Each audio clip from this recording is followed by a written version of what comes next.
चले सीधा लखनऊ का रुख करेंगे, जहां उत्तर प्रदेश के मुख्यमंत्री योगी आदित्यनाथ क्या कुछ कह रहे हैं, चले सुनाते हैं आपको। लखनऊ की महापौर श्रीमती सुषमा खड़गवाल जी, माननीय विधायक डॉक्टर नीरज बोरा जी, माननीय विधायक श्री ओपी श्रीवास्तव जी, प्रदेश सरकार के मंत्री डॉक्टर संजय निषाद जी, विधान परिषद सदस्य पवन चौहान जी, मुकेश शर्मा जी, लालजी प्रसाद निर्मल जी, अपर मुख्य सचिव पर्यटन संस्कृति और धर्मार्थ कार्य से अमृत अभिजात जी और उपस्थित सभी श्रद्धालुजन, बहनों और भाइयों, मैं सबसे पहले सोमनाथ स्वाभिमान पर्व के इस आयोजन के अवसर पर प्रदेश की राजधानी लखनऊ में उपस्थित आप सभी उपस्थित श्रद्धालुओं का, नागरिकों का प्रदेश सरकार की ओर से हृदय से स्वागत करता हूं, अभिनंदन करता हूं। ये हमारा सौभाग्य है कि आज पूरा देश भारत के यशस्वी प्रधानमंत्री श्री नरेंद्र मोदी जी के मार्गदर्शन और नेतृत्व में अपनी गौरवशाली विरासत के साथ साथ आधुनिक विकास के नए युग में प्रवेश किया है। बहनों और भाइयों, आज का ये आयोजन इस बात का प्रतीक है कि भारत के शास्त्रों की मान्यता के अनुसार जैसे आत्मा अजर है, अमर है, जीवन की शाश्वतता का प्रतीक है, ऐसे ही सनातन आस्था भी उसी अजर अमर पथ का एक प्रतीक है। हम सब ने देखा है भारत की सनातन संस्कृति पर हमले दर हमले होते गए, लेकिन इन हमलों ने भारत की आस्था को न डिगा पाए, न हटा पाए और न झुका ही पाए। 1000 वर्ष पहले 12 ज्योतिर्लिंगों में प्रथम देवादिदेव महादेव के प्रथम ज्योतिर्लिंग सोमनाथ भगवान के मंदिर पर विदेशी आक्रांता महमूद गजनवी के नेतृत्व में एक कायराना हमला होता है। ये हमला वर्ष दर वर्ष बढ़ता गया। वे भारत की धन संपदा को लूटते गए, मंदिरों को पवित्र करते गए, भारत की सनातन आस्था पर प्रहार करते गए,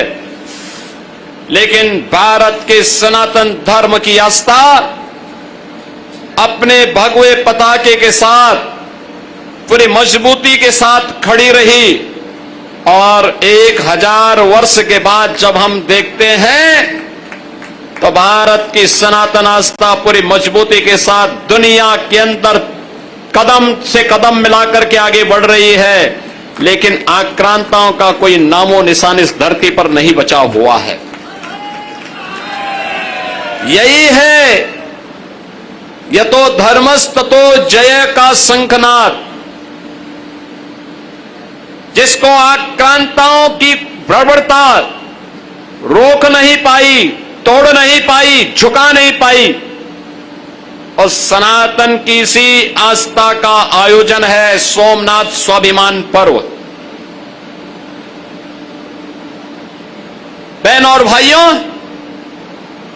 स्वतंत्र भारत में हर भारतवासी की इच्छा थी, हर भारतवासी अभिलाषा रखता था कि भारत को केवल राजनीतिक स्वतंत्रता नहीं बल्कि भारत की सांस्कृतिक स्वाधीनता भी भारत को प्राप्त हो। इसके लिए लगातार उस प्रकार के प्रयास को आगे बढ़ाने के लिए प्रयास हुए, अनेक ओर से आवाज उठाई गई, लेकिन भारत माता के महान सपूत, भारत की अखंडता के शिल्पी लौह पुरुष सरदार वल्लभ भाई पटेल ने सोमनाथ के तट पर ही सोमनाथ मंदिर के समय की दुर्दशा को देख करके संकल्प लिया था कि सोमनाथ मंदिर का पुनरुद्धार होगा, 12 ज्योतिर्लिंगों में प्रथम ज्योतिर्लिंग की पुनर्स्थापना का कार्यक्रम संपन्न होगा। लेकिन इस मार्ग में बाधक बने देश के प्रथम प्रधानमंत्री पंडित जवाहरलाल नेहरू। उनकी इच्छा थी कि न हो, लेकिन उस सब के बावजूद लौह पुरुष सरदार वल्लभ भाई पटेल की दृढ़ संकल्प शक्ति के सामने पंडित नेहरू की नहीं चली, और उन्होंने जब इस कार्य को आगे बढ़ाया, मंदिर का निर्माण पूरा हुआ, प्राण प्रतिष्ठा के आयोजन को भव्यता के साथ आगे बढ़ाना था। आयोजन समिति ने तत्कालीन राष्ट्रपति डॉक्टर राजेंद्र प्रसाद जी को आमंत्रण दिया, तब भी कांग्रेस की सरकार और पंडित जवाहरलाल नेहरू उस मार्ग में बाधक बने। उन्होंने तब भी लिखा था कि इस आयोजन में नई भागीदार बनना चाहिए। यानी हिंदुओं की आस्था पर किस हद तक प्रहार हो रहा था, सनातन की आस्था पर किस हद तक प्रहार हो रहा था। इन्होंने कहा था उस समय भी किया, धर्मनिरपेक्षता की भावनाओं के विपरीत होगा सोमनाथ मंदिर के पुनरुद्धार कार्यक्रम में जाना। बहनों और भाइयों, एक तरफ तुष्टीकरण की पराकाष्ठा करके कश्मीर में धारा 370 लागू करने वाले कांग्रेस की पहली सरकार भारत में आतंकवाद की नींव को बो रही थी, और वहीं दूसरी ओर जब सोमनाथ मंदिर के पुनरुद्धार कार्यक्रम को लेकर के लौह पुरुष सरदार वल्लभ भाई पटेल के संकल्पों को आगे बढ़ाने के साथ तत्कालीन आयोजन समिति ने देश के प्रथम राष्ट्रपति को लाने और आमंत्रण देकर के इस कार्यक्रम को आगे बढ़ाने का कार्यक्रम अपने हाथों में लिया, तो कांग्रेस की वही सरकार इसमें विरोध कर दी। लेकिन हम कृतज्ञता ज्ञापित करते हैं डॉक्टर राजेंद्र प्रसाद जी का भी, जिन्होंने तत्कालीन प्रधानमंत्री के विरोध की परवाह किए बगैर वे लोग वह गए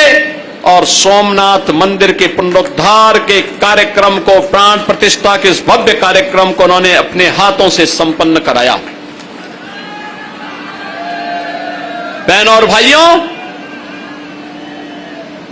जो कार्य आजाद भारत में लौह पुरुष सरदार वल्लभ भाई पटेल और डॉक्टर राजेंद्र प्रसाद जी ने आगे बढ़ाया था, इस देश के अंदर प्रधानमंत्री के रूप में मोदी जी का आगमन